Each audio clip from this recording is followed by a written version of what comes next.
Ce mardi 18 juillet, la défense russe a révélé les plans de l'armée américaine de tester des médicaments non homologués en Afrique, notamment en Ouganda et au Kenya. Cette information a été citée par Igor Kirillov, responsable des forces russes de protection chimique et biologique, qui a découvert un document en Ukraine.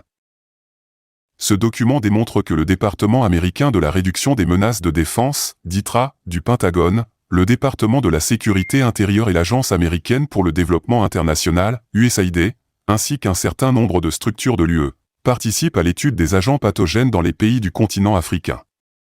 Il s'agit d'une offre commerciale de Metabiota portant la mention confidentielle découverte dans les archives d'un laboratoire biologique ukrainien. Adressée à l'Institut des maladies infectieuses de l'armée américaine, elle soulève la question de la formation de spécialistes des maladies infectieuses au Kenya et en Ouganda.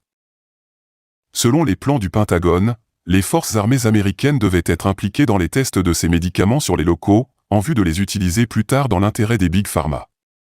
À ces fins, un réseau de laboratoires affiliés et de sociétés intermédiaires comme Metabiota devait y participer. Cette révélation soulève des questions sur les intentions de l'armée américaine et la sécurité de la population africaine. Ces tests de médicaments non homologués peuvent avoir des conséquences désastreuses pour la santé des personnes concernées. Il est important de souligner que les médicaments doivent être testés rigoureusement avant leur commercialisation afin de garantir leur sécurité et leur efficacité. Cette information est également préoccupante car elle soulève des questions sur la transparence des activités menées par le Pentagone et les laboratoires affiliés. Il est important que les gouvernements et les organisations internationales garantissent la sécurité et le bien-être de la population africaine et évitent toute exploitation ou abus. En conclusion, cette révélation est alarmante et soulève des questions sur la sécurité et le bien-être de la population africaine.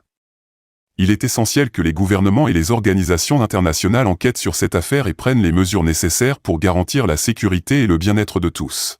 N'oubliez pas de vous abonner et surtout de cliquer sur